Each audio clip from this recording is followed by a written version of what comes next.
స్వరూపమైన వాక్కు. అలాంటి వాక్కు వల్లే మనకు సంపద లభిస్తుంది, జీవితంలో ప్రాణం బాగా అభివృద్ధి పొందుతుంది, ఆయుష్ లభిస్తుంది, బ్రహ్మజ్ఞానము, అనుభూతి, ఆనందము లభిస్తుంది. లేక నలుగురికి ఆనందమును జ్ఞానమును కలిగించే మంచి వాక్కును మాట్లాడటం వల్ల మనకు ఉపయోగం ఏమిటయ్యా అంటే మనకు సంపద కలుగుతుంది. అంటే ఆహారాదులు స్వయం సమృద్ధి సాధించబడుతుంది మంచి వాక్కు ఉండటం వల్ల. ఇది మీ అందరికీ అనుభవం, లోకానుభవంలో కూడా ఇది తెలిసిందే, జగత్ప్రసిద్ధం. మంచి వాక్కు వల్ల పనులు అవుతాయి, లౌకికంగా కూడా అంతే కదా. మంచి వాక్కు లేక నోరు బారేసుకుంటూ ఉంటే పనులు కావు, ఎక్కడైనా సరే తెలిసిందే కదా. అట్లాగే మంచి వాక్కు వలననే ఆయుష్ పెరుగుతుంది. బీపీ వచ్చినట్లుగా ఒక్కొక్కప్పుడు అతిగా హై పిచ్లో మాట్లాడటం, ఒక్కోసారి లో పిచ్లోకి వెళ్ళిపోవడం, ఏడుస్తూ మోహం వేసుకున్నాడు. అలా కాకుండా చాలా ఎప్పుడూ ఒడిదుడుకులు లేకుండా బ్యాలెన్స్డ్గా నలుగురికి సంతోషం కలిగించేట్టు మాట్లాడేటువంటి వారికి ఆయువు వృద్ధి అవుతుంది, ప్రాణశక్తి వృద్ధి అవుతుంది, ప్రాణం బ్యాలెన్స్డ్గా ఉంటుంది, శ్వాస బ్యాలెన్స్డ్గా ఉంటుంది. కాబట్టి అట్లాగే నలుగురికి మంచి వాక్కును అందిస్తూ ఉండేవాడు బ్రహ్మజ్ఞానమును పొందుతున్నాడు. అందువల్ల ఎప్పుడైతే నలుగురికి మంచి మాటలు చెబుదామని వీడికి అనిపించిందో వాడు ఇతనికి తెలియకుండా ఇతనిలో దాగిన సరస్వతీదేవి ఇతనికి ఆ మాట్లాడటానికి కావాల్సిన శక్తియుక్తుల్ని, బ్రహ్మజ్ఞానాన్ని ప్రసాదిస్తుంది. వాటిని అవతల వాళ్ళకి అందిస్తుంది. అది సొంతం ఏం లేదు, అంటే ఇతనికి కూడా వస్తుంది. దీన్ని ఏమంటారంటే teaching is real education, teaching is learning. Teaching కూడా లెర్నింగే అన్నారు. సో టీచింగే మోర్ లెర్నింగ్ అనమాట. ఇప్పుడు మీ అందరిలో మనందరిలో కూడా పెద్ద స్టూడెంట్ ఎవరంటే నేను. చెప్తూ ఉంటే వస్తూ ఉంటుంది, అందరికీ తెలిసిందే కదా. 10 మాటలు చెప్తూ ఉంటే వీడికి 10 మాటలు అందరితో పాటు వీడన్నట్టే కదా, సులభమైన విషయం. కనుక వాక్కు వల్ల జ్ఞానం లభించును. సరస్వతికి 4 స్టేజెస్ ఉన్నాయి. పరాపశ్యంతి మధ్యమా వైఖరి. ఇందులో మధ్యమా వాక్కుకు సంబంధించిన స్తోత్రం. అంటే మనస్సులో మంచి హితం నలుగురికి జరగాలని ఊహించి మనం అనేటువంటి వాక్ అనమాట. అది మధ్యమా వాక్, మనసుతో ఊహించి అన్న వాక్. దీన్ని స్తోత్రం చేస్తూ ఉన్నారు ఇక్కడ ఋషి కవి. దీన్నే సౌందర్య లహరి అనే చోట శంకర భగవత్పాదులు వారు తమాషగా చెప్పాడు. రాత్రే అందరూ వెళ్ళిపోయిన తర్వాత కాసేపు కొన్ని విషయాలు చెప్తూ ఇది చెప్పుకున్నాం. ఏమిటి? అమ్మా పార్వతీదేవిని స్తుతిస్తున్నారు. అమ్మా పార్వతి, నీవు మంచి వాక్కులతో పాట పాడుతూ ఉన్నావు, సుస్వరంగా పాడుతూ ఉంటే ఆ పాట విందామని ఎవరు వచ్చారట? సరస్వతి వచ్చిందట. అంటే ఒకే జగన్మాత గమ్మత్తుగా 2 రూపాయల్లో పెట్టాడు. పార్వతి పాట పాడటం ఏమిటి? మామూలుగా పాటలు పాడేది ఎవరు? సరస్వతి. అసలు సరస్వతి వీణ మీటి పాట పాడాలి, పార్వతి వచ్చి పాట పాడుతున్నారు. సరస్వతి గారు వింటున్నారట. వింటూ ఇట్లా చెవులు 2 రపరపాలు ఆడిస్తున్నారట. అంటే ఆనందంతో మైమరచి అంటున్నట. అది సరస్వతి అని స్తుతించాడు. పాట పాడవలసిన సరస్వతియే నీ పాటకు మురిసి తల ఊపుతున్నది తల్లి అని చెప్పి పార్వతీదేవిని స్తుతించాడు కవి సౌందర్యలహరి. చాలా అద్భుతమైనటువంటి పుస్తకం. మరి అది కూడా అసలు ఒకటి సబ్జెక్ట్స్గా పెట్టుకుంటే బాగుండు, చాలా వండర్ఫుల్గా ఉంటుంది. ఎవరికైనా వీలుంటే చూద్దాం రాత్రికి. చాలా అద్భుతమైనది, శ్రీ విద్యాపరమైనది. దాని అర్థం ఏమిటి అంటే మాట్లాడేటువంటి వాళ్ళ హృదయంలో మంచి భావంతో నలుగురికి హితము ప్రియము కలిగేట్టు మాట్లాడదామని ఊహ ఎవరన్నమాట? పార్వతి. మనలో మంచి ఊహ ఎవరు? పార్వతి. ఆ పార్వతి పాట పాడుతుందన్నమాట. ఒక ఆయన సుబ్బారావు గారు చేరాడు. సుబ్బారావులో ఉన్న మంచి హృదయంగా పార్వతి ఆవేశించి పాట పాడుతుంది. అప్పుడు రామారావు గారు వెంటనే చేరాడు. ఆయన హృదయంలో సరస్వతి అంటే రసహృదయం ఉండొద్దు, అవతలవాడు పాడితే వినటానికి ఆనందం ఇచ్చే హృదయం ఉండొద్దు, దున్నపోతులు కూడా ఏం రావాలి కాదు. అందరికీ కొంచెం మంచి పాటలు ఇష్టం ఉండదు, పిచ్చి పాటలు కావాలి కొంతమందికి, మంచి పాటలు కొందరికి కావాలి. ఆ వినేవాడి యొక్క రసహృదయంలో సరస్వతి ఆవేశించి వాడు ఒళ్ళు మరచి ఇట్లా తల ఉంచుతున్నట. వాడి దేహం తానే కొత్తకు పుచ్చుకొని, ఇంక వాడు ఉండడు. ఆ రసహృదయం అంటే అదే కమ్ముడు ఇక వాడే ఉంటాడు, సరస్వతి ఉంటుంది. అదే అర్థం. అంతేగాని పార్వతిని సరస్వతి ఇద్దరు కూర్చొని ఇట్లా ఒకరు పాడుతున్నారు వింటున్నారు, ఇక్కడ ఇద్దరే వేషాలు వేయడు. అంటే పాడేవాళ్ళు పార్వతి, వినేవాళ్ళు సరస్వతి, ఇలా వేషం వేశారు అని చెప్పి శంకర్ల వారు తమాషగా స్తుతించారు.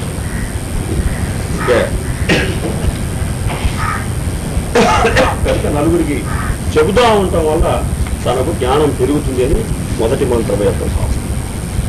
అంటే ఆయురారోగ్యాలు కూడా వర్ధిల్లుతాయి. మంచి వాక్ వల్ల మనకు కావాల్సిన అన్న కూడా దొరుకుతాయి, ఐహికం కూడా దొరుకుతాయి.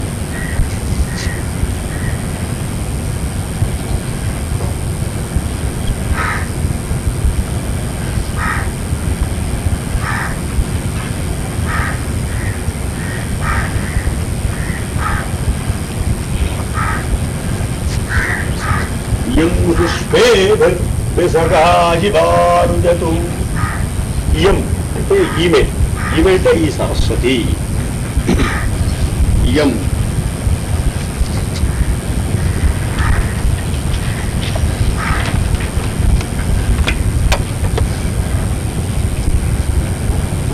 శ్రీరాంసాను తిప్పాలి. సంస్కృతం తమాషగా ఉంటుంది. అంటే రాముని భార్య అంటావు తెలుగులో, భార్య రాముని అంటాడు సంస్కృతం. ఏమిటో అది, ఆ భాషా సంప్రదాయం, అది ఏం మాట్లాడకూడదు మనం. అట్లాగే గిరీనాం సాను, గిరి అంటే కొండ కదా, గిరీనాం అంటే కొండల యొక్క, సాను అంటే చర్యలు, కొండ చర్యల ఎందు. తెలుగు చూస్తూనే ఉంటాం. ఇప్పుడు మనం దాదాపు దాంట్లోనే ఉన్నాం లోయలో.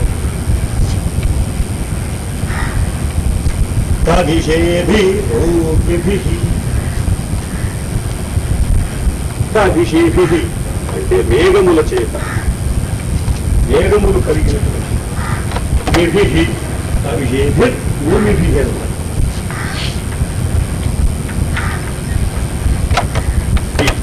సంస్కృతంలో భీ వస్తే కూడా చేత అని అర్థం, బహువచనంలో చేత అన్నమాట.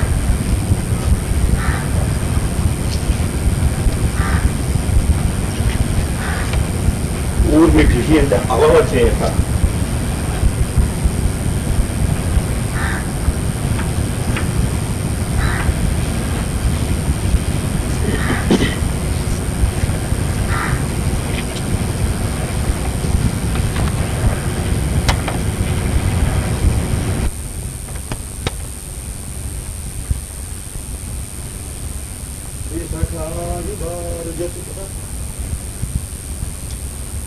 దశకములు అంటే ఏమిటి? దశం అంటే తామరతులు. దశకములు ఖా అంటే తిరుట వస్తుంది అర్థం. కాంటికి వచ్చిన కానఖా. దశక అంటే తామరతుడు తినేది. తామరతుడు తినేది ఏది? హంస. ఇవ అంటే వలే. ఇప్పుడు కూడా గుర్తుపెట్టు, ఇవ అంటే వలే. తామరతూడం తినేటువంటి హంస వలే.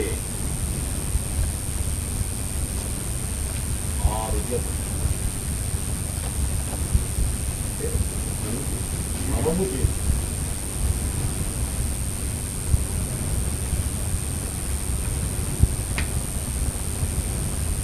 అట్లా ఇవ ఆరుజ నవం చేసి అంటే ఏమిటి? కొండ చర్యల్లో ఒక ప్రవాహం ఉంటుంది కదా, నదీ ప్రవాహం. ఆ ప్రవాహంలో తామరతూడు, ఆ తామరతూడు తినేటువంటి హంస ఉంటుంది. ఆ హంస రవం చేస్తుంది, ప్రవాహం చేస్తుంది, హంస చేస్తుంది. ఆ హంసలాగా ఈ సరస్వతి కూడా రవం చేస్తుందట. ప్రవాహానికి వేగం ఉంటుంది. వేగవంతమైన ప్రవాహము గల రవం చేయుతుండగా దాంట్లో ఉన్న తామరతూడు చేత హంస ఎట్లా రవం చేస్తుందో, సరస్వతీదేవి కూడా వేగము గల కాంతుల చేత రవం చేస్తుంది.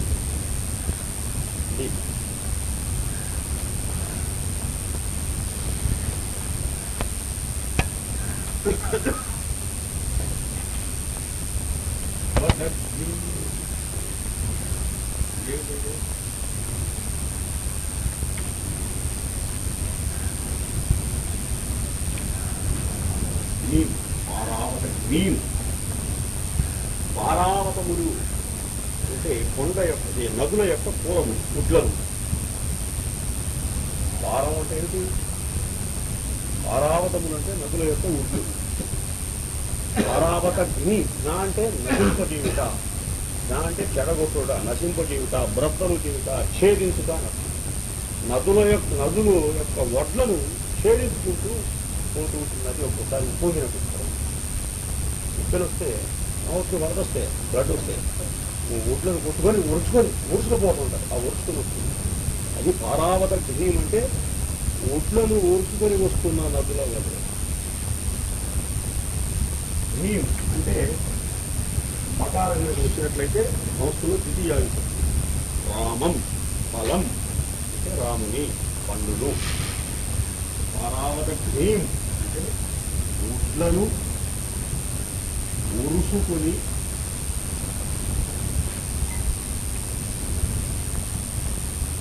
వస్తు సరస్వతిని, ఇలా ప్రవాహంలాంటి సరస్వతిని వృత్తి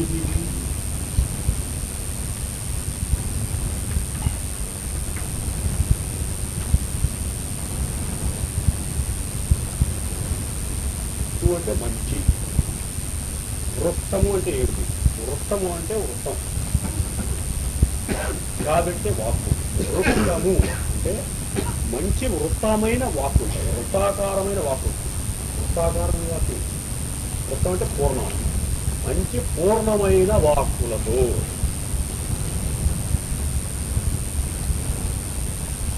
నిండైన, తెలుగులో చక్కని మాట ఉంది మనకి,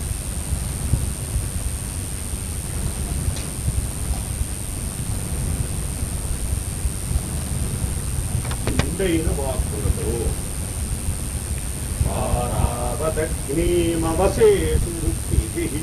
అవసే ఇప్పుడు వస్తుంది క్రియ కదా, క్రియాపదం చివరిలో అవసే వసింతుముగాక.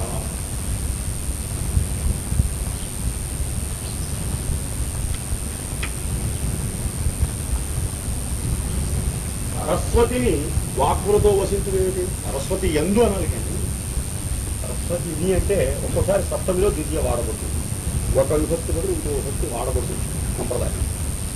సరస్వతి యందు అన్నమాట. సరస్వతి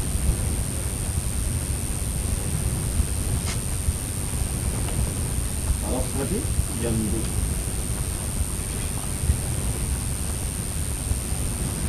దీంట్లో రెండు వాక్యాలు అయిపోయింది. మొదటి రెండు పాదాలు ఒక వాక్యం, మూడో పాదం ఒక్కటి ఒక వాక్యం అయిపోయింది అందరికీ. తర్వాత సరస్వతీ మా వివాసేమ దీదిభిః. సరస్వతీ మా, సరస్వతి ప్లస్ ఇమా.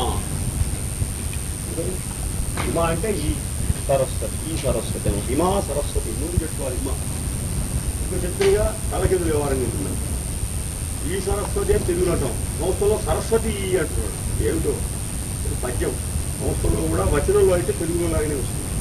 పద్యాలు కదా, మంత్రాలు, శ్లోకాలు ఇంకా కొంచెం అటు ఇటు మార్పు చెప్తుంది. కానీ అక్కడేంటంటే పద్యానికి వచనానికి ఏంటంటే వచనంలో భావమే ప్రధానం. పద్యానికి భావమే కాదు, లయ, రాగం, తాళము, హృదయాన్ని రంజింపజేయడం. ఇంకా హృదయ రంజనం కొరకు అవసరం అటు ఇటు పోతుంటాయి. అందుకని ఇమా సరస్వతి అంటే బాగుండదన్నమాట అక్కడ. అందుకని సరస్వతి ఇమా అనాలి.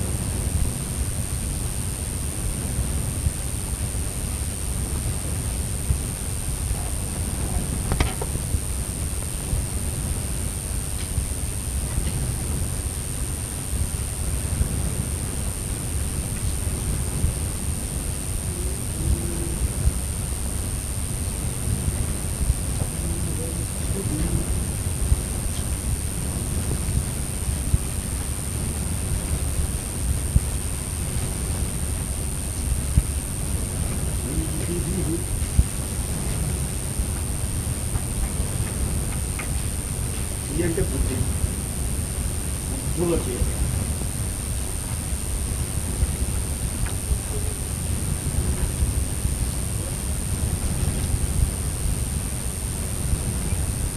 శివాసేన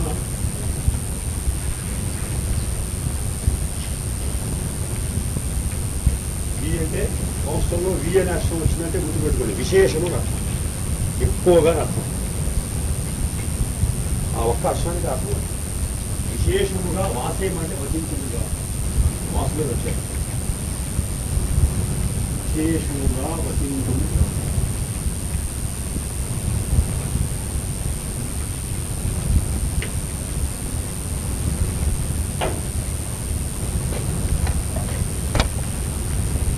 కేక కాస్త చెప్పుకున్నట్టు కావం కొద్దిగా దీంట్లో అమ్మవారిని సరస్వతీదేవిని ఒక కొండల్లోంచి ప్రవహించే నదీ ప్రవాహంతో పూల్చాడు కవి.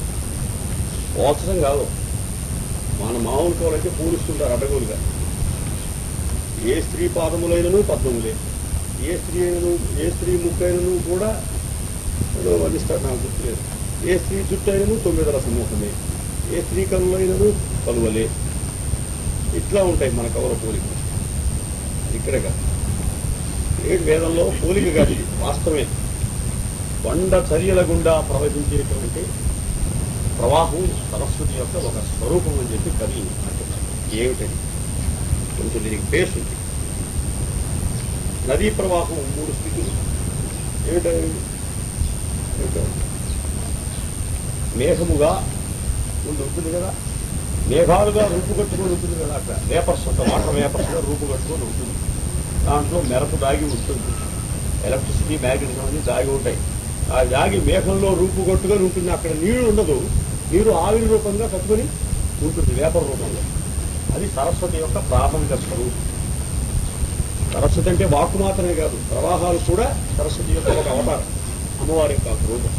మేఘాల్లో దాగి ఉన్నటువంటి నీటి ఆవిరుల సమూహం ఉందే, అది సరస్వతి యొక్క మొదటి రూపం, ఫస్ట్ స్టేజ్. అది అంతర్నిహితమైన స్టేజ్, దాగి ఉంటుంది గుప్తంగా. ఆ తర్వాత సెకండ్ స్టేజ్లో వాన కురుస్తుంది. ఆ కురిసే వాన ఆమె యొక్క రెండవ స్థితి. కురిసిన తర్వాత ఏర్పడిన నదీ ప్రవాహం 3వ స్థితి. ఈ 3 స్థితుల్లో సరస్వతి. ఇది సరస్వతి, యమున ఆరు గంగా. మనలో కూడా జ్ఞానము దాగి ఉన్నప్పుడు సరస్వతి, దాన్ని మానసికముగా ఆ జ్ఞానమును అనుభూతి రూపంలో ఉన్న జ్ఞానాన్ని మనస్సుకు తెచ్చుకున్నప్పుడు యమున, బయటికి ఉచ్చరించినప్పుడు వచ్చినప్పుడు గంగ. ఇట్లా చెప్పుకుంటూ వచ్చారు. ఈ 3 నదులు చాలా పవిత్రమైనవి, తెలుసు కదా. ఇప్పుడు కొండ చర్యల మధ్య గుండా వచ్చే ప్రవాహం సరస్వతి యొక్క స్వరూపమే. ఇంకా ప్రవాహంతో పోల్చలేని ప్రవాహమే సరస్వతి, అమ్మవారి రూపం. అందుకని నదులన్నీ కూడా సరస్వతీదేవి యొక్క స్వరూపం. వాక్కు కూడా ఇట్లాంటిదే కదా.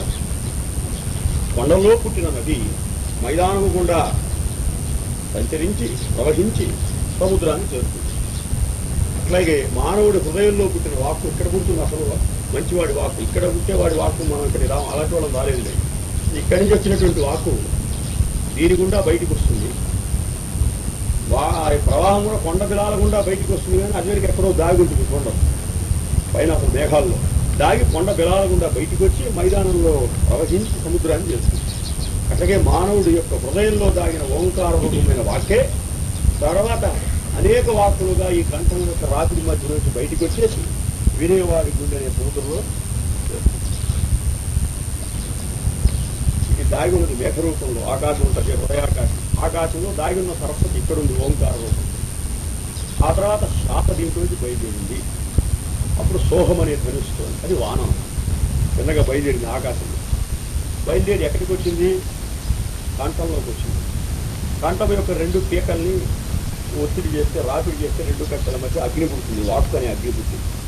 మంచిది. ఇది కొండ బిలాల నుంచి ఉద్గతమైంది, బయటకు వచ్చిన తర్వాత.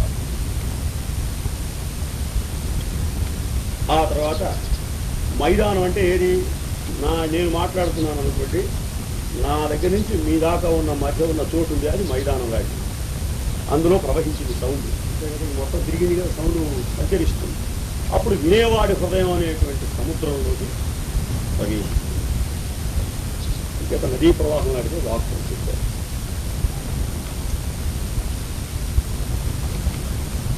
ఇక వాక్కుని సద్వినియోగం పరచుకోవడానికి ఈ మాత్రం ఏంటంటే నదులను సద్వినియోగం చేసుకోవాలి. అట్లాగే వాక్కును కూడా సద్వినియోగం చేయాలి. ఎదుటివాడు హృదయం అనే సముద్రంలో పండుకొని ఉంటాడు ఒక ఆయనకి సమర్పణగా ఇది ఇవ్వాలి.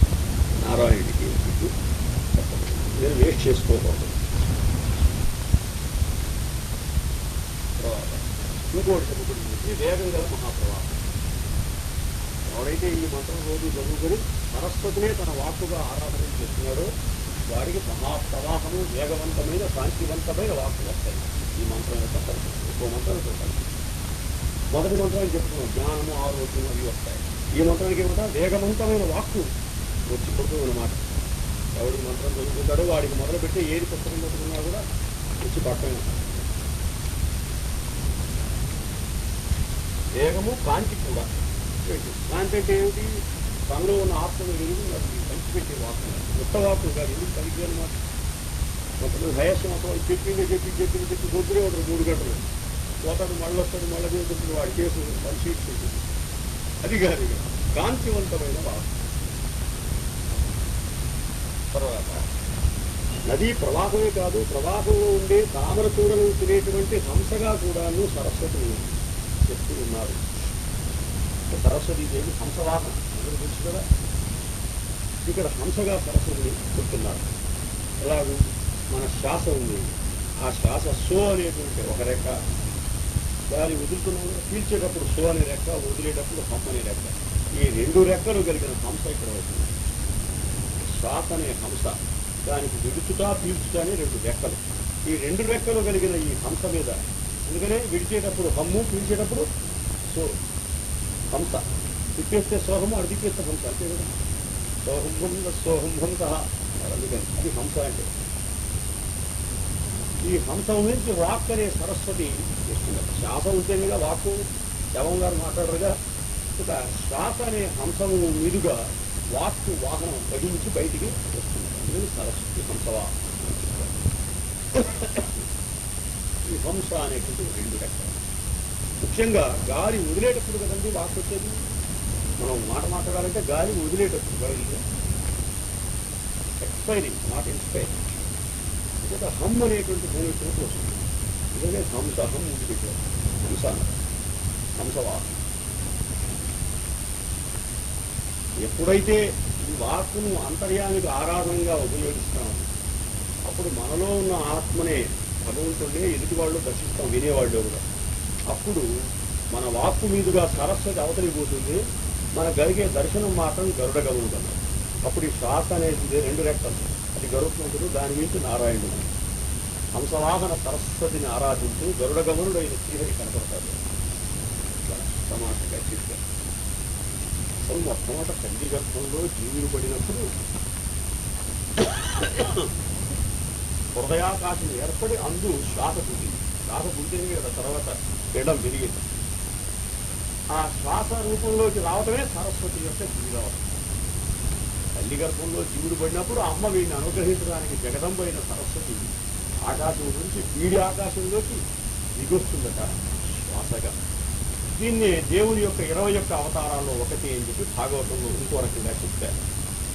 భాగవతం రహస్య ప్రకాశం చదివే ఉంటారు పెద్దలు.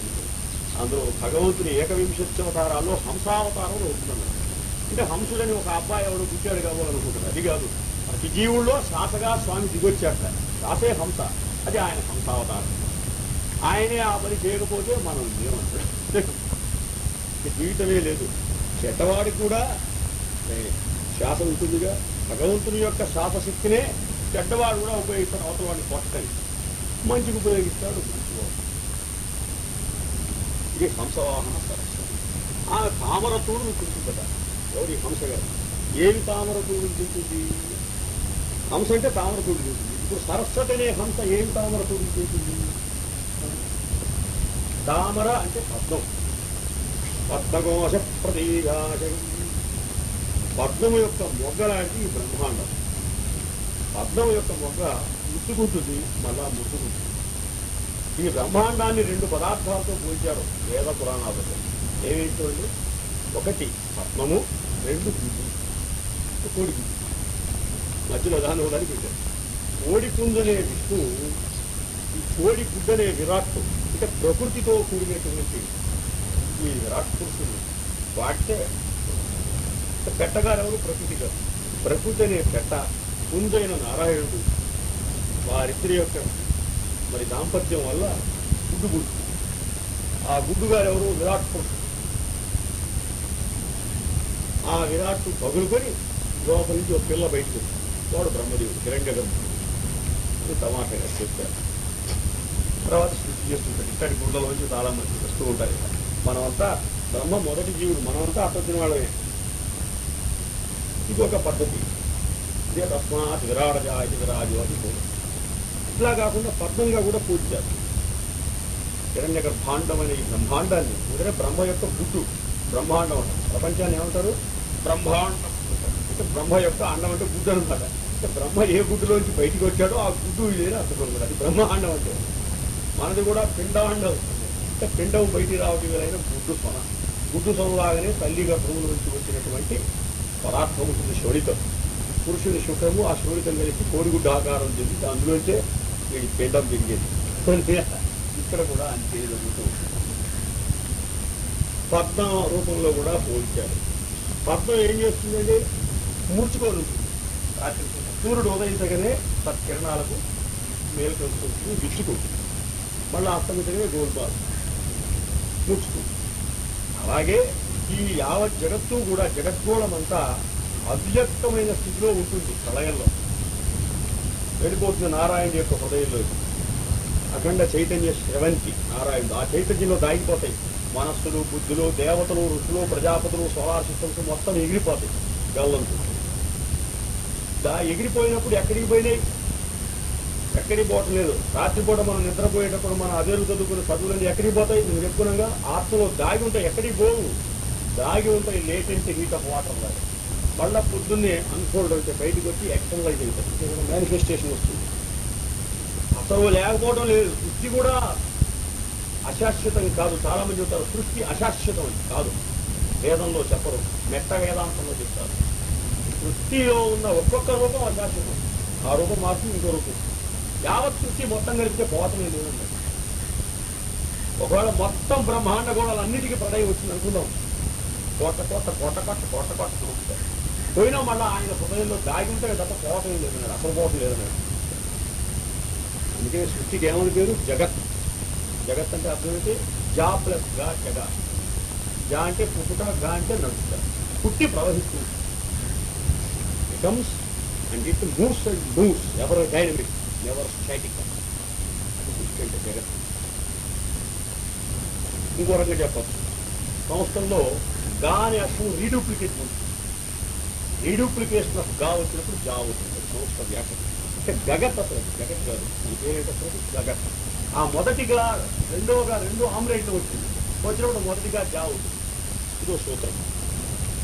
అందువల్ల జగత్ అంటే మూవ్ అండ్ మూవ్ అని. ఎప్పుడు మూవ్ అవుతుంది. పరమాణువులు ఎప్పుడు పరిభ్రమిస్తూనే ఉంటాయి. ఎవడో చెప్పాడు భూమి కదలట్లేదు, నేను అసలు కదలట్లేదు, స్టాటిక్గా ఉన్నా నిలబడే వీడి పొంద. భూమి తన చుట్టూ దాని తిరుగుతున్న పరిభ్రమంలో వీడు తిరుగుతూనే ఉన్నాడుగా. గిరిగిరి మొదటి పరిభ్రమణం. సూర్యుడు చుట్టూ తిరుగుతుంది భూమి. దుర్రమని వీడు తిరుగుతూనే ఉన్నాడు. మొత్తం తిరుగుతూనే ఉంది మన బిల్డింగ్ వీడింది. పరిభ్రమణం లేక ఎక్కడుంది అసలు? ఇట్లాంటి 7 ఉన్నాయి పరిభ్రమణం. అంచేత ఎవరు మూవింగ్ జగత్. ఈ జగత్తు భగవంతుడి హృదయంలో ప్రళయంలో దాగి ఉంటుంది, అర్థము మూసుకున్నట్టుగా. అప్పుడు అందుకనే నాభిలో ఉంటుందన్నారు. నాభిపద్మం ఉన్నారు నారాయణ. అంటే ఈ జగత్తంతా ఆయన నాభిలో దాగి ఉంటుంది. అప్పుడు ఆయన కళ్ళు విచ్చుకుంటారంటే ఎప్పుడో సృష్టి రాబోయేటప్పుడు తెచ్చుకుంటారు. అంటే ఆయనలోంచి సృష్టి చేద్దామనే సంకల్పం విచ్చుకుంటారు. అది సూర్యోదయం. ఒకరి కుడికన్ను సూర్యుడు కదా నారాయణుడు. కుడికన్ను ఇట్లా విచ్చుకొని ఇట్లా చూశాట. అంటే సూర్యోదయం అంటే సృష్టి జరగాలి అని సంకల్పం. ఈయన సంకల్పించలేదండి. మనలాగా సంకల్పాలు ఆయన పుట్ట ఊరవు. మనకు అది చేద్దాం, ఇది చేద్దామని అనేక సంకల్పాలు పుట్టుకుంటాయి. ఆయన సంకల్పం పుట్టదు, ఆయనలో పుట్టింది ఆయనకు పుట్టదు. ఇది చాలా విచిత్రం. అందుకే మనకు తేడా. ఆయనలో పుట్టును అంటే దానం కంటే పుట్టి ఎట్ట పుట్టుతాను నోరు పోయి ఉన్నాడు. మనం చెప్పేది నేను సమాధానానికి ఎవడు అనుభూతి పడితే ఆయనకు పుట్టుట లేదు. ఆయన ఏ సంకల్పములకు బద్ధుడు కాడు. ఆయనకి సృష్టి చేయాలని భావన కలుగలేదు. ఆయనలో అట్టి భావము కలిగదు. ఇది అర్థం చేసుకోవడం కొన్నాడు. మనకు కూడా ఆస్తి వస్తే కానీ అర్థం కాదు. అంటే మనలో ఎక్కడి నుంచో పైనుంచి ఒక దివ్య సంకల్పం కలిగి దాని ద్వారా మనం పనిచేస్తూ ఉన్నప్పుడు ఆ స్థితిలో మనకు అర్థమవుతుంది. మనకు కలగకపోవటం ఏమిటి, మనలో కలగటం ఏమిటి. అలా నాయనకి మాస్టర్ గారికి శ్రీశైలంలో క్లాసులు పెడదాం అనిపించింది. ఉత్తడే మాస్టర్ గారికి ఎప్పుడు ఏ క్లాసు ఎక్కడ ఏ సంకల్పం పుట్టదు. మాస్టర్ గారిలో పుట్టింది, మాస్టర్ గారికి కాదు. అంటే మనందరం అడిగితే అప్పుడు ఆయనలో ఈ అంతర్యామి యొక్క సంకల్పం పోయి ఆయనలో ప్రవేశించి ఇట్లా వచ్చింది. ఆయన పుట్టదంటే ఆయనకు ఒకటి చేయాలన్నదు, పొడగని ఉండదు. అది యోగుల యొక్క తత్వం, పరబ్రహ్మం యొక్క తత్వం కూడా అదే. చేతను పెళ్లి చేసుకోవాలి లేదు, పెళ్లి చేసుకున్నా ఉండాలని లేదన్నారు రాముడు. ఎక్కడికోవాలయ్యా అంటే అంతే. చేతను చేసుకోవాలన్నట్ట జనకుడు. మా అమ్మాయిని ఇస్తావు, నువ్వు శివధనుసును భంగం చేసావు, ఇటువంటి మొనగారికి మా అమ్మాయిని ఇవ్వదలిచాను. చేసుకుంటానని లేదు, చేసుకోనని అనలేదు. నాయనమ్మలే సమాధానం చేశారు. అంటే మా నాయన రావాలే, ఆయన అడిగాలన్నారు. ఈ రోజుల్లో అయితే పిచ్చి కూడా కూర్చుంటారు. నాయన అడగటే పెళ్లి చేసుకోవాలి, నువ్వు పెళ్లి చేసుకున్నావు, మీ నాయన అడిగేది ఆయన చేసుకోవాలని లేదు, చేసుకోవద్దని లేదన్నారు. అది పద్ధతి. అంతేగాని సినిమాలు చూపించినట్టు సీతారాముడు ముందే చూస్తున్నారు తోటలో, ఇది కాదు.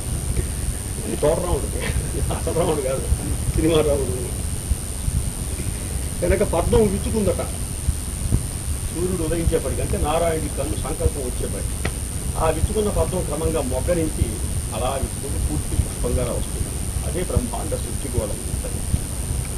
కనుక పద్మము తామర అంటే ఏమిటి, దగ్గర బెసం అంటే పద్మం. పద్మం అంటే ఏమిటి, బ్రహ్మాండం అన్నమాట, జగద్గోళం. అంటే వేద సంప్రదాయం ఇది. వేద సంప్రదాయంలో పద్మం అంటే ఏమిటో తెలియదు, లేకపోతే మామూలు తామరనే తెలుస్తుంది. ఆ తామరను చిన్న వాక్కట ఈ సరస్వతి. మనలో వాక్కుగా దాగిన ఈ సరస్వతి అనే ప్రవాహం ఏం చేస్తుందట, హంసగా ఉంటుంది. శ్వాస అనే హంస రూపంలో ఉంది కూడా సరస్వతే. ఆ తర్వాత వాక్ రూపంలో తర్వాత వస్తుంది.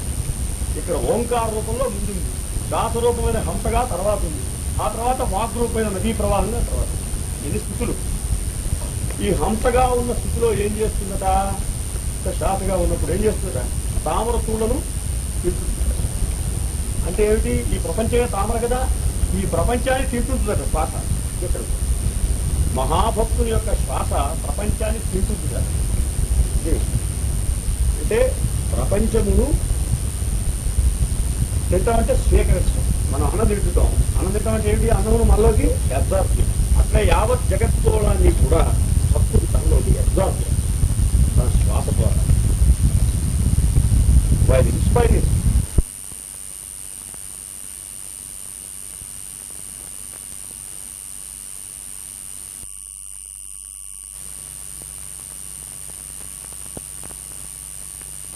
ఈ జ్ఞానాన్ని అందరికీ మనకు పంచిపెడుతూ, నా ఊపిడి నుంచి వీరందరూ బ్రతుకుతురుగాక, పైకొత్తురుగాక, జ్ఞానవంతులుగాక, ప్రకాశింతురుగాక, వెలుగుతురుగాక అంటారు. దాన్ని పీల్చారు అంటే మీలో ఉన్న కల్మషములు, మురికి, పాపవాసము సమస్తము క్షాళితములై వీరందరూ నేను అనేటువంటి శుద్ధమైన వెలుగులోకి అబ్జార్బ్ అవుదురుగాక, స్వీకరింపబడుదురుగాక. అది మహాపురుషుల సన్నిధి. అందుకని వాళ్ళ దగ్గర ఉంటే మనకు 100 జన్మల తపస్సాధన జరిగిపోతుంది. వాళ్ళ దగ్గర కాసేపు కూర్చుంటుంది. ఇది పిసఖ ఇవారుజత్, ఇట్లా రవం చేసిన ఆరుజత్. సరస్వతి భక్తుల హృదయంలో, ఎవరి హృదయంలో ఇదంట, సరస్వతిని ఆవాహనం చేసిన వాడి గుండెలో ఇట్లా తామర పీళ్ళ నిన్న హంసగా గోడ చేసినట్టు ఊరికి అరుస్తుంటుంది. అంటే మంచి వాక్కు వస్తుంది. అంటే మంచి వాక్కుతో భక్తుడు ఎలా మాట్లాడు, తన ఎదుటివారిలో ఉన్న పాపవాసనను క్షాళము చేయుచు, తనలో ఉన్న పవిత్రతను పంచిపెట్టుచు కేకలిస్తుంటాడు. ఇంకా మాట్లాడుతూ ఉంటాడు. వాడి మాటలన్నీ అవేనన్నాడు. కాబట్టి ఇంకేం కావాలని దీన్ని శివపరంగా చెబితే గంగాధరుడు, నీలకంఠుడు. ఏం చేస్తుంటాడు శివుడు, ఆయనంటే డబల్ వే ట్రాఫిక్. మా రామకోటయ్య గారు చెబుతూ ఉంటాడు. ఏమిటి ఆ డబల్ ట్రాఫిక్, విషమంతా ఇటు పడేయండి అంటాడు. తాను కూర్చుకుంటాడు, గంటల్లో దాచిపెడతాడు. ఆయన దగ్గర దాచిపెట్టాడు గంగ ఇక్కడ కూర్చొని ఉంది. ఆ గంగ ఏమో మనందరికీ ఇస్తూ ఉంటాడు, వదిలేస్తుంటాడు ప్రవాహలా. కాబట్టి మహాభక్తుడు ఏం చేస్తాడనమాట, మాస్టర్ గారు అంటే ఏమిటనమాట, గంగాధరుడు, నీలకంఠుడు, విషకంఠుడు అనమాట. మనలో ఉన్న పాపం అనే విషయాన్ని లాగేస్తాడు. ఇంకా మనలో ఉన్న పాపాలు, బొరియల భావాలు అంటే సంకుచిత భావాలు, పిచ్చివేషాలు, హారిజంటల్ థింకింగ్ అంతా నాగాభరణం వారు హారముగా స్వీకరిస్తారు. ఆది వ్యాధులు, డిసీజులు మొత్తాన్ని తనలో ఉన్న ఈజుని గంగని ఇక్కడ పంచిపెడుతుంటారు. సుధా లహరి అని అమృతం, ఆ ప్రేమను, పవిత్రతను పంచిపెడతారు. లేకపోతే మన జన్మలు ఎన్ని జన్మలు తపస్సు చేస్తే మనం శ్రీశైలం ఇట్లా కూర్చుంటామండి. నాబట్టి వాడు మీ సంగతి నాకు తెలియదు. ఎన్ని జన్మలతో ఆయన అనుగ్రహం అనే అమృతలహరి గంగ మన మీద పడి మనం ఎన్నో జన్మటి సంపాదించుకున్నటువంటి పూర్వపాపాలు ఆయన విషయాన్ని ఆయన పట్టకపోతే తప్ప ఇక్కడికి వచ్చే అదృష్టం పట్టదు. లేకపోతే మనందరికీ ఇక్కడ భగవంతుని యొక్క సాన్నిధ్యంలో కూర్చుందామని, సరస్వతి సూక్తం నేర్చుకుందాం, ఈ క్లాసెస్కి అటుందామనే బుద్ధి మనకు పుట్టినట్టారండి. మనకు ఫోటో ఆయన పుట్టించింది, ఆయన తేజపుంజం. ఆయన వెలుగులో వీళ్ళందరూ కూడా పెరిగి పెద్దవాళ్ళు అయిపోయి నా అంత కావాలనేటువంటి ఆయన యొక్క అమితమైన దయా అనే ఉప్పరలో వచ్చి పడితే అందులో బిందువు మన హృదయాల్లో దూకి క్లాసులు పెట్టుకుందాం అనిపించటమే. కానీ అట్లాగే క్లాసులు జరుపుకోవడానికి కావాల్సిన శక్తియుక్తులు, ఈ మాటలు, ఈ సమస్తము ఆయనదే తప్ప ఆయన వెలుగు యొక్క ఒక కిరణం అని దిశగా ఇవ్వాలి. ఆ తర్వాత ఇది మనం కూడా ఇలాగే చేస్తూ ఉండాలి. మాస్టర్ గారికి కావాలనే ఉదాహరణ చాలే.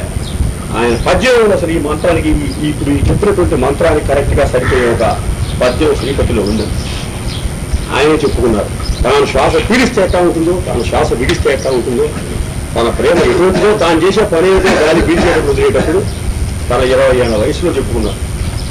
రాత్రి ఆ పద్యం మన వాళ్ళ కొంతమందికి వినిపించారు. తర్వాత ఆరావతగ్రీం సుగుప్తిభి అవసే, వడ్లను ఓర్చుకొని వచ్చేటువంటి సరస్వతి యందు మనం మంచి నిండు వాక్కులతో వసింతులుగా. గుడ్లేంటి? రకరకాల కోరికలు ఉంటూ ఉంటాయి. మనలో ఉన్న శ్వాస రెండునే ఉచ్ఛ్వాస నిశ్వాస. ఈ రెండే వడ్లు అనుకోమన్నాడు కాదు. ఈ 2 వడ్లను ఓర్చుకొని లోపల నుంచి హృదయంలో ఉన్న ఓంకారం అనే సరస్వతి గెరగెరగెరగర బయటకు వచ్చేస్తాడు. ఓర్చుకొని బయటికి ఈ దీంట్లో బద్దలు చేసుకున్న అవతల వాడికి. ఇది భక్తుల యొక్క లక్షణమే, నాగుతుల వారి సంగతి కాదు. ఇది పరమ భక్తులకు ఎట్లా ఉంటుందట? వాళ్ళ హృదయంలో ఎంతో అనుభూతి ఉంటుంది, ప్రేమ ఉంటుంది, రస్వతి రసం ఉంటుంది, ఇంకా ఆనందము ప్రేమ ఉంటుంది. ఆ ప్రేమను ఏం చేస్తారు వాళ్ళు? ఈ శ్వాస అనే వడ్లను ఓర్చుకొని బయటికి ఉప్పెన వచ్చినట్టు వచ్చి ఆ వినేవాడు గుండెలుగా పడేస్తారు. వీళ్ళు ఎప్పుడు జ్ఞానవంతులు అవుతారు, వీళ్ళు ఎప్పుడు దయావంతులు అవుతారు, వీళ్ళు ఎప్పుడు బుద్ధివంతులు అవుతారు, వీళ్ళు ఎప్పుడు ఆ భగవంతుని అనుభూతి పొందుతారు, మెటీరియల్ ప్రెజర్ ఉందని కూడా భ్రమపడతారు. ఈ పిచ్చి సన్నాసులు వీళ్ళు ఎప్పుడు అసలానందాన్ని దివ్యానందాన్ని పొందుతారు, ఆ రసానందాన్ని అయ్యో అని వాడికి దయబుడుతున్నారు అని వడ్లను ఓర్చుకొని వచ్చి పడుతుంటారు. అంటే వాడు శ్వాస వేస్ట్ అయిపోతుంది అని అనుకోడు, ఉద్యోగులు వాగుతూ ఉంటాడు. వీడు డబ్బా అని మనం అనుకుంటాం. అయితే భగవంతుడు ఒక భక్తుడు మితభాష అంటారు కదండి, మీరు అతి భాష చెబుతారు అంటే కొత్త సన్నివేశాన్ని పెట్టి అనవసరమైనప్పుడు మాట్లాడు మితభాష, మౌనమే మౌనభాష. అవసరమైనప్పుడు ఇన్ని గంటలు నేను మాట్లాడాలని ఏమి ఉండదన్నాడు. పరావత గ్రీన్, శ్వాస వేస్ట్ అయిపోతుంది, బ్రెత్ అంతా పోతుంది, నా ప్రాణం పోతుంది వాడికి ఉండదు. ఈ ఉన్నది అంతా వీళ్ళకి ఎట్ట ఎక్కించాలని ఉంటుంది. మాస్టర్ గారు మోటివేట్గా చేసిన ఉద్యోగం అదే, అందరికీ తెలుసు కదా. ఎంఆర్ఎల్ రావు గారు రాత్రి కొడుకు సార్ మీరు చెప్పారు. మాస్టర్ గారు 18 hours పనిచేశారు మోటివేట్. మానవుడికి అసాధ్యమైన విషయం.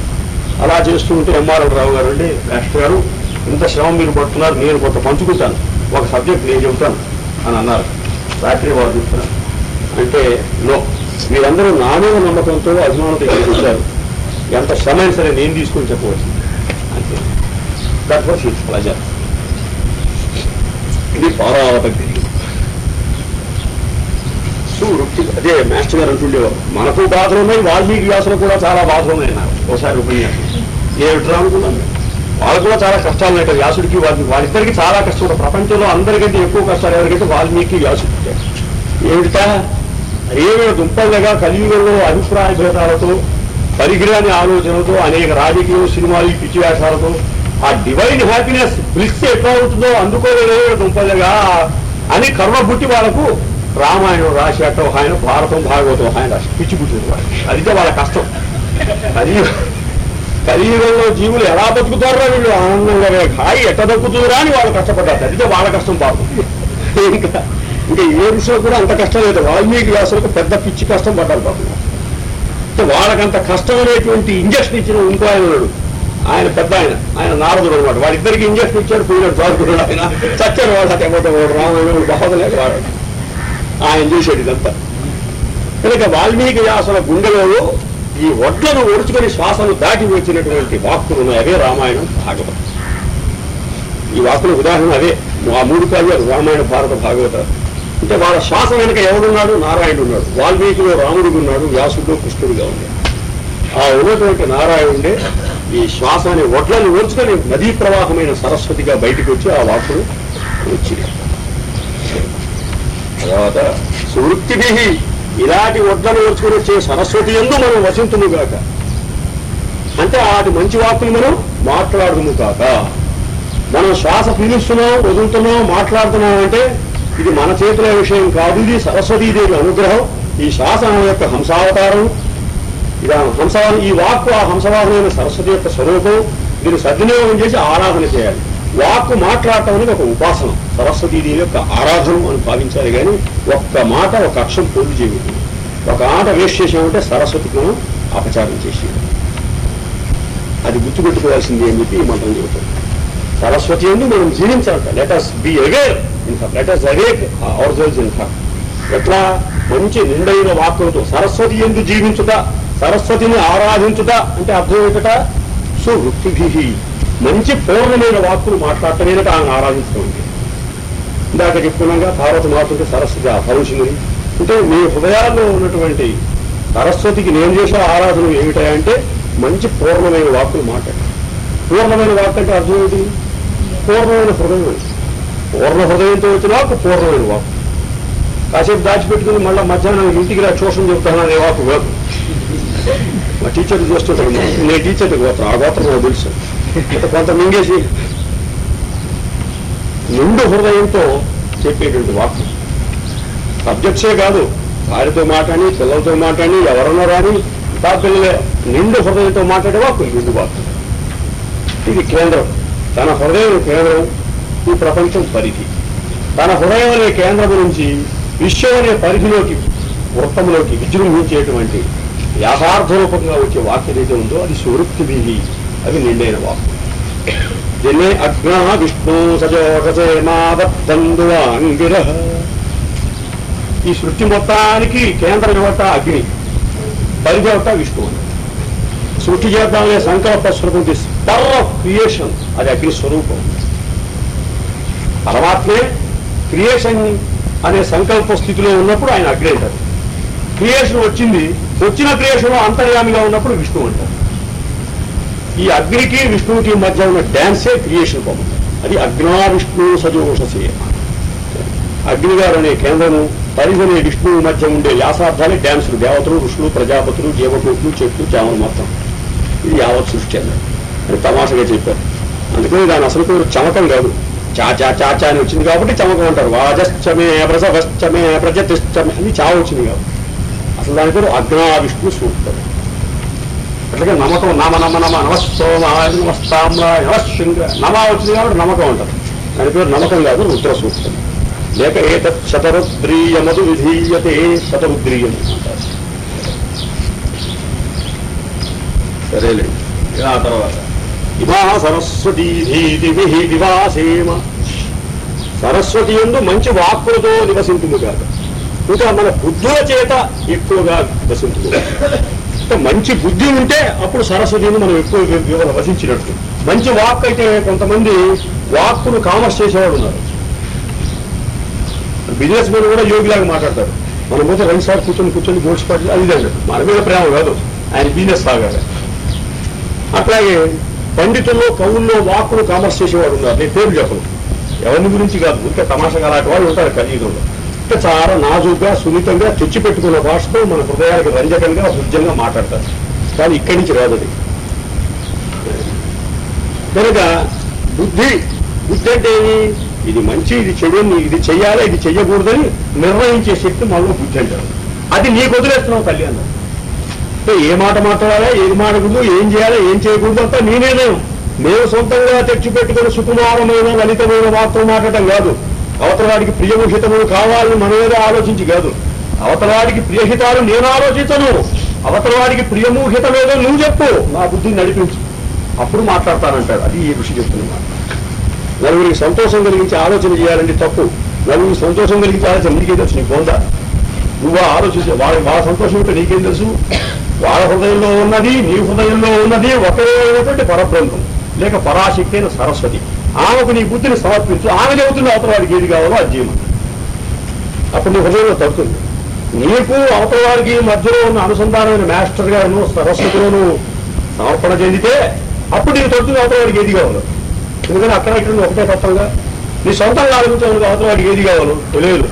అవతల వాడికి 5 రూపాయలు ఏంటి అంటాడు, తర్వాత పోయి తాగుతాడు, అది ఇస్తావు నీకు తెలియదు. ఇది మూడోసారి అందరం కలిసి చూద్దాం. సరస్వతి రసవంతమైన వాక్కు అని అర్థం. సరస్వతి అంటే ఓ రసవంతమైన వాక్కుకు అధిదేవత అయిన ఓ దేవత. వాక్కును, రసవంతమైన వాక్కును అధిష్ఠించిన ప్రజ్ఞామయమైన దేవతాశక్తి అని అర్థం. ఓ సరస్వతి దేవనిదో. దేవతలను నిందించేవాడు కొందరున్నారు మాలో సమాసం. వాళ్ళని చీల్చిపోవాలి.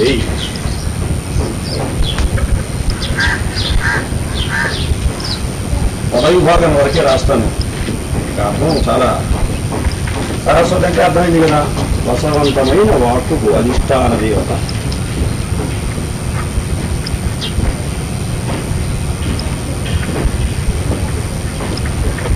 నిందించు వారిని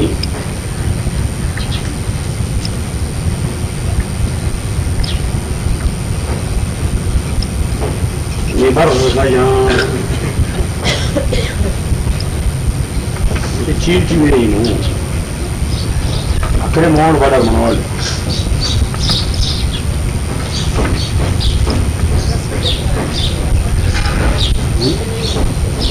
సరే నోట్స్ చెప్తున్నా రాసుకోండి. నిబరసయ అంటే చీల్చివేయ.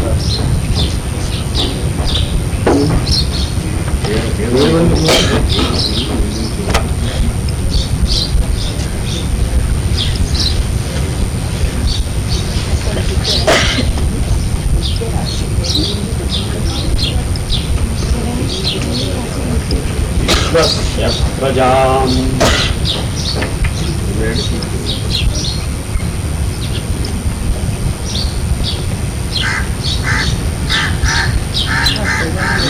విశ్వం అంటే ప్రపంచం అంటే సమస్తం, సమస్తం యొక్క ప్రజల్ని, ప్రపంచం అందరి యొక్క ప్రజల్ని,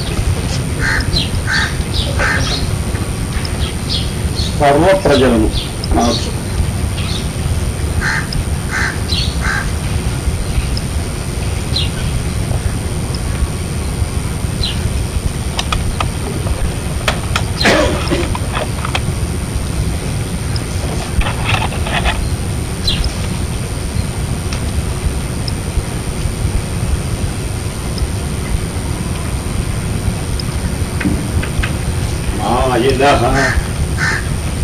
మాయ గలవాని నుండి.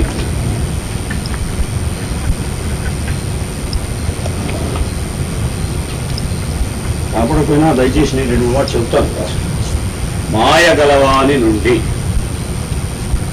మాయ అంటే మాయ గలవాడు ఉన్నాడు.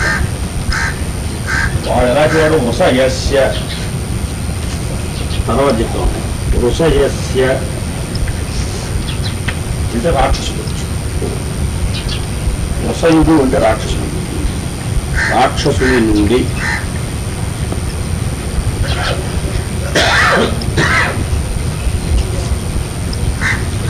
Second గారు,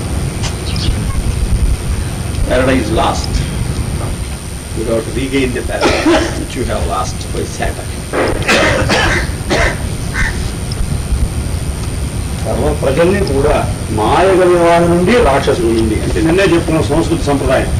ఎగ్జెక్టివ్ కూడా మాయగల అంటే కలిపి చెప్పుకోవాలి. మాయగల రాక్షసుల నుండి అని చెప్పుకోవాలి తెలుగులో.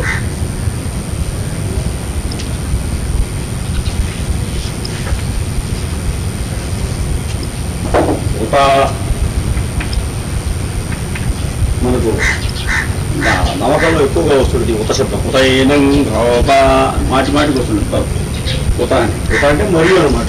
100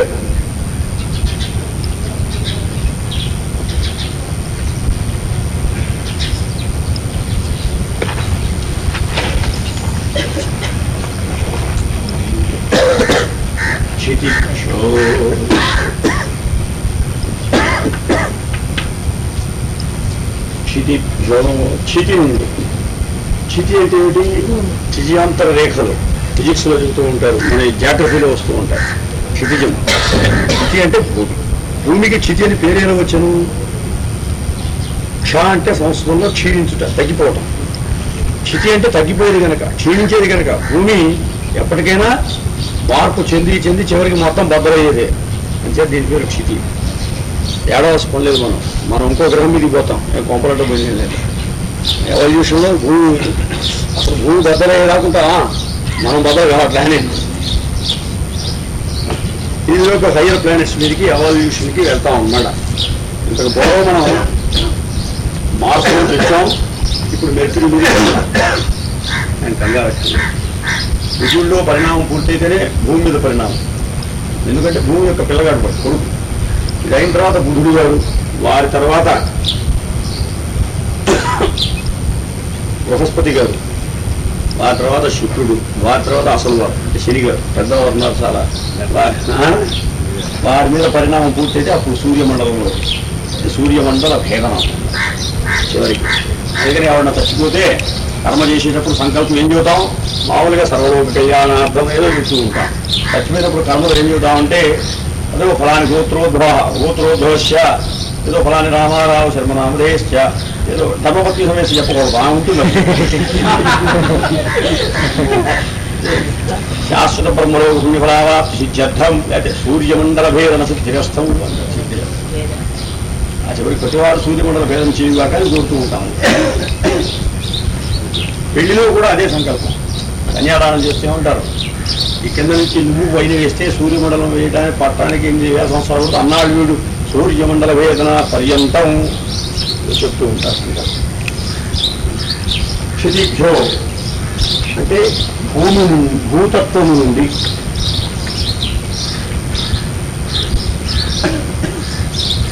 లేక దీన్ని ఇంకో రకంగా చెప్పచ్చు, ఆ క్షీణతత్వము నుండి, మార్పు చెందే తత్వం అన్నమాట.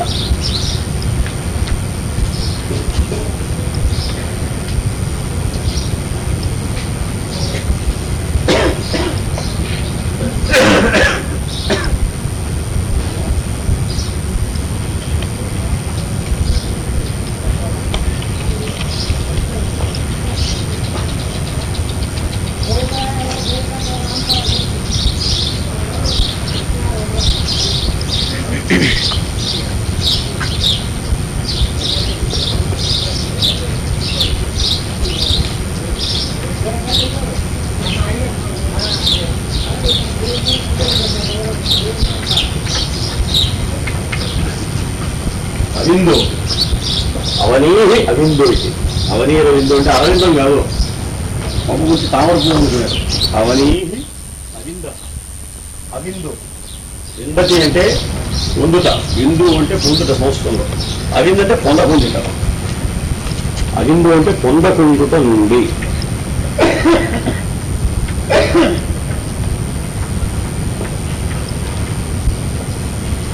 సరిగ్గా లేదు. అవింద అంటే పొందకుండుట నుండి.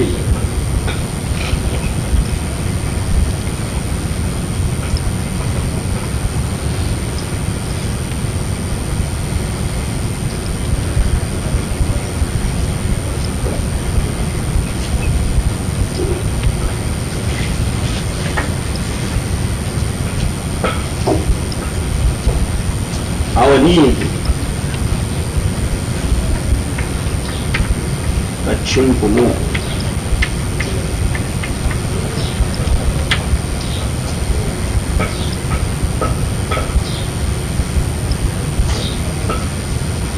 అవని అంటే రక్షింపు. యశమే విషో అశ్రవో వాజినీవతి, వాజినీవతి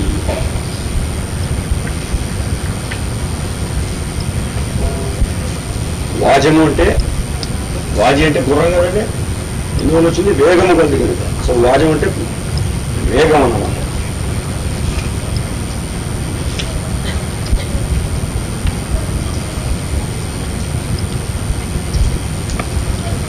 ఇది ముందే పెట్టుకోవాలండి, మర్చిపోయాను.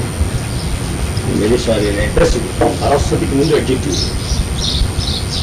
వాజినీవతి అంటే వేగవంతమైన ప్రవాహములు గలదానా ఓ సరస్వతి, ముందు పెట్టుకోవాలి. వేగమైన ప్రవాహములు గలటువంటి ఓ సరస్వతి ఏం చెప్తుంది. ఇప్పుడు అశ్రవో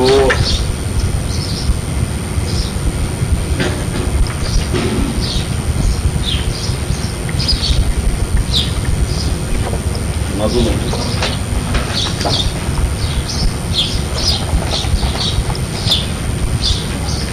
అశ్రువులు అంటే రసవంతములైన ప్రవాహములు కలది, అదేనమాట. విషమే దిగో, ఇది సరిగ్గా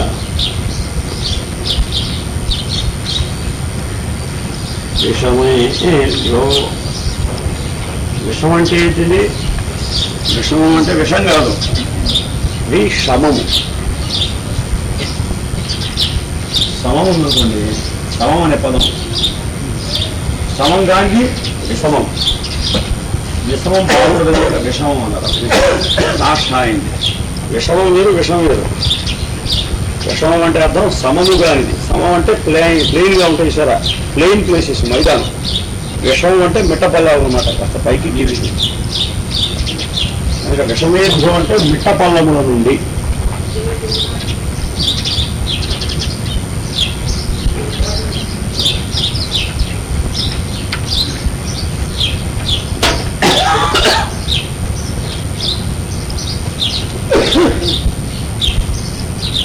బాగానే ఉంది. ఏం చేయాలి? మిట్ట పొలాల నుంచి నదుల్ని పైగడ్డే అవనీహి మళ్ళా రక్షించి. అదే అనమాట అన్నిటికీ. సరే చూద్దాం.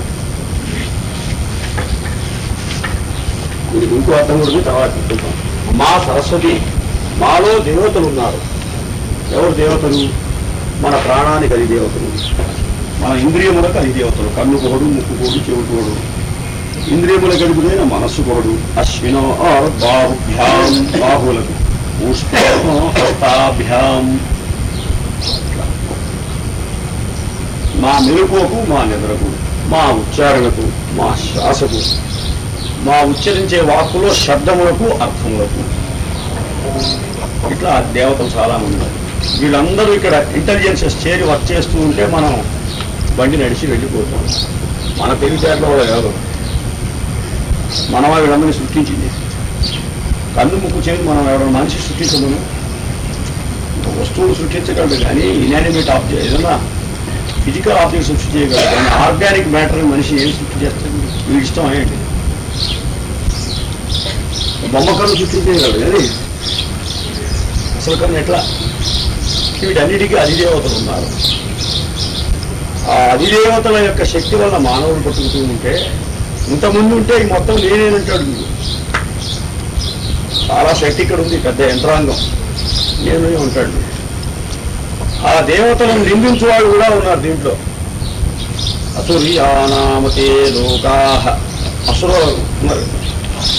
అసురులు అంటే అసురులకు సంబంధించిన ప్రాణాన్ని కాపాడే దేవత ఒకటి ఉంటే, ప్రాణాన్ని పెట్టదే దేవత ఒకటి ఉన్నాడు. అంటే రాక్షసులు వాళ్ళు చేరారు. వాడే ఉపయస్య మాయద, మాయగాడు చేరాడు కదా. ఈ దేవతలు నిందించి వాళ్ళు ఎవరు? నీదేముందయా కన్ను గారు, మన ఇష్టం. నీదేముందయా ఇంద్ర, చంద్ర, ఏదో ఉన్నాయి. శ్వాసకధిపతి సోముడు అనే గంధర్వుడు. ఓరి సోమాయ్, నీదే ఉందా? అంతా మందే శ్వాస, మన శక్తి. వీడి చేతిలో ఉంది ఆ శ్వాస. ఇలా అన్నీ నాదే అన్నట్టు ఉంటాడు. ఎప్పుడప్పుడు బంధింపబడతాయి ఎక్కడికక్కడ. కీళ్ళు, శ్వాసలు అన్నీ కఫం గిఫం అడ్డుపడతాయి. అప్పుడు ఇంకా ఏం చేసేది చేత దేవతలను నిందించేటువంటి అహంకారము, ఈర్ష్య, కామక్రోధములు, మానసికమైన కక్షలు మనలో ఉన్నాయి. అంచేత ఈ దేవతలు ఏం చేస్తారు? వీడిని శపిస్తారు. వాళ్ళేం శపించక్కర్లే. వీడు వాళ్ళని నిందించాడుగా, నిందా ఫలితమే శాపరూపం అవుతుంది. అది ఏ రూపంలో వస్తాయి? వ్యాధి రూపంలోకి వస్తున్నాడు ఈ శరీరం మీదకి. పాపం వీడిని బాగు చేద్దామని ఆ దేవతలు ఏం చేస్తారంటే, ఈ గుణములు మనస్సులో ఉంటే పాపం మరీ వీడికి జబ్బని శరీరం మీదకి చేస్తారు. అంటే శరీరం మీదకి తేవడం ఏంటంటే కూడా ప్రాయశ్చిత్త కాండ అంటారు. వీడు దాని తెలివి ఇంజక్షన్ పుచ్చుకుంటాడు దీనికి. అప్పుడు మళ్ళా ఈర్ష్య ఉంది. ఆ ఈర్ష్య పోవటానికి కురుకులు తెచ్చారు. వీటికి ఇంజక్షన్ పుచ్చుకున్నాడు. ఆయింట్మెంట్ చూశాడు దూరకి. మళ్ళీ ఈర్ష్య ఇంకాసేపు పెరుగుతుంది, కూరగడ్డ పెరుగుతుంది. ఇలా సోరా కొన్ని వందలైన బట్టి పెరిగింది అన్నాడు హ్యానిమల్ గారు. దేవునితో దేవతలను నిందించేవాళ్ళు నాలో చాలా మంది ఉన్నారు. తల్లి దయతో వాయువును నిబర్హయ, చీల్చుకోలే తల్లి, నా వల్ల కావట్లేదు ఎవరు వాళ్ళ. ఎట్లా వస్తారు దేవతలు నిందించేవాళ్ళు అంటే? సరస్వతి అంటే మంచి వాక్కు కదా, వేగవంతమైన ప్రవాహం లాంటి వాక్కు. మంచి వాక్కు పెద్దలు ఎవరైనా మాట్లాడుతూ ఉంటే అది వినటం వలను, ఆ విన్నదాన్ని నలుగురికి మళ్ళా ఎక్స్పోజ్ చేసి ప్రజెంట్ చేయటం వలను మనలో ఉన్న దేవనిందకులు చీల్చివేయబడతారు. అదే ఇది దీని పరమార్థం. కనుక వాక్కు అనేట్లు అంత ప్రధానమైంది. వాక్కు వల్లే మనకు బ్రహ్మజ్ఞానం లభిస్తుంది. ఎవరి దగ్గర వినకపోతే ఎట్లా? మనకు కూడా మళ్ళా నలుగురికి చెప్పడం వల్లే పెరుగుతూ ఉంటుంది. అందుకనే టీచర్ అనే పదం తప్పు, మన సంప్రదాయం కాదని.